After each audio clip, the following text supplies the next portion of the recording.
The Tekken team can just not stop taking L's. It's actually unbelievable at this point. I have been trying to lay off the usual rant at the Tekken devs because I've already formed my views like everyone else. And like talking shit about this game is somewhat getting boring for me. However, these guys just keep making some of the most monkey brain 30 IQ redneck decisions that are so stupid, it's infuriating. Like, have you guys ever had a conversation with someone who is so ignorant, yet they're so confident in what they're saying, but they have no idea what the fuck they're talking about? It's single-handedly the most frustrating event that can happen in your life. I swear it's so irritating. And these Tekken donkeys have got a similar kind of thing going on. We tell them, you guys cannot take criticism because a guy like Michael Murray has clearly shown his inability to take criticism. So what do you guys go and do?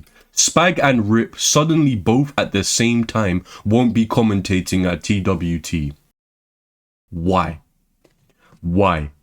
Now, I've had my own gripes with both of these guys because of the kind of reluctance to roast the ever-living shit out of this game for being a cesspit of poop and piss that it is. However, both of these guys have criticized Season 2, kind of, in a very PR way, you know, but they actually have. And they are both probably the most recognized and important Tekken commentators of the last decade, like literally. It's Tasty Steve and then these two guys, right? It's not a coincidence that both of these guys are suddenly out of work. Something is going on at Tekken HQ, fam. Like there is some type of internal conflict happening right now. It's a complete mess. Now, in my last Tekken 8 hot takes video, some dude had a take about Season 2 being bad on purpose because of cheating or something.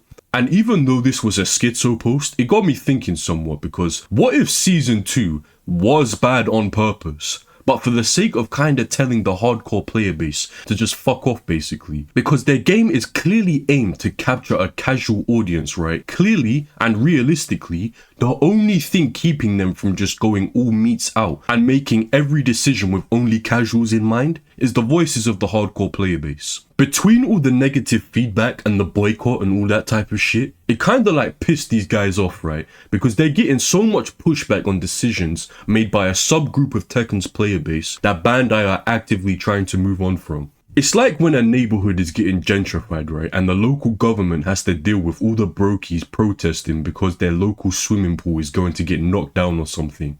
Like this housing that we're building here, it ain't for you, buddy. You'll be out of here soon, fam. Like, do you guys get what I mean when I'm saying this? And like, basically, excluding Rip and Spag from commentating after all they've done for the community just feels like removing the heads of the snake slowly, you know? Like, these are two prominent figures in your community that are associated with old school Tekken. I even think Rip was like a pro player back in the day, right? So yeah, old school Tekken players, you can go fuck off. Because even though their criticisms of the game weren't even that OD, you don't align with our game's new vision, so you can piss off. This is actually disgusting to me because both of these guys were gobbling this game's meat like Jamaicans on D1 rim protectors, fam. And you're still acting like this. Nasty as hell, bro.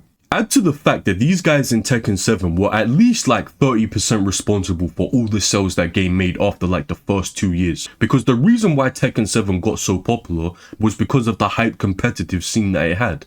Stuff like Lil Margin's run, Austin Ash dominating like Prime Shack, all commentated by these two guys. These guys had to capture an entire audience. When a noob rolls up onto his first Tekken livestream, these guys had to capture their attention, explain what is happening on the screen without confusing people, and make it seem enjoyable enough for someone to buy the game themselves. One of the single most important jobs for a competitive game, and they're just getting thrown away like this. Now, to the Tekken team, I'ma tell you this, bro. You are not China. Nakatsu, you are not Xi Jinping, bro. Running a dictatorship does not work when you are running a gaming company.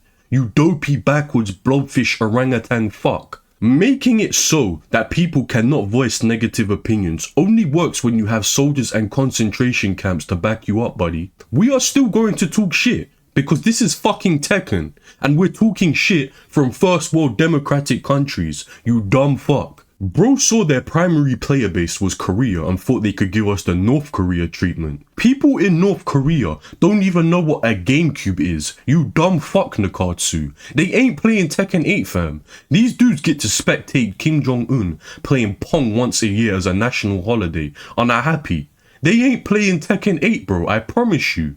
You got the wrong Korea buddy. But it wouldn't surprise me if Nakatsu found it difficult to read maps. Like back in the Yamato dynasty or whatever, fam, this guy would have been stringing together hay and telling his sons not to go to war because it's dangerous, fam. Complete fucking civilian. But anyways, none of us know what's going to happen to Rip and Spag moving forward. I hope they can still commentate at future Tekken events once these Tekken HQ dudes take their panties off and put on their big boy pants. But who knows? Apparently they don't know either. So I don't really know what more I can say on the subject. But I will say this, Tekken will not survive without its core fanbase. I don't know what executive or owner or shareholder whatever put this idea into Nakatsu's head that they could have a game that would last a decade off just casuals. That guy definitely had a fantastic sense of humor, by the way, if he actually has a brain. The reason we still have Tekken games is because of the low fanbase. Tekken up until 8 was a hard game to play. It didn't attract casual players, it attracted hardcore sweaty demons that will literally buy anything you throw at them because they're invested. Like, of course I don't have any data to back this up, but I would say the vast majority of people who buy DLCs in this game were just people who wanted to lab the character, not casuals who wanted to play them for a week and hop back onto Fortnite, you know? It's just gross what these leading guys for this company are doing, and they're treating the very people who made their game, bro, like dirt. Every game needs an audience of casuals, which is why I don't mind them dumbing down certain things in Tekken 8. To be a successful anything in 2025, you need casuals to be making their little TikTok clips, you need your cosplayers for all the Lily mains to goon to, you need your Instagram artists drawing Kazuya fan art and shit, like you need all of that. But real talk, in a game like Tekken, you don't forego the core fanbase which made your game great. It makes no sense, bro. Without the sweats, this game dies. I'm sorry. But anyways, I think I've yapped enough. If you liked the video, remember to like, comment and subscribe, and until next time guys.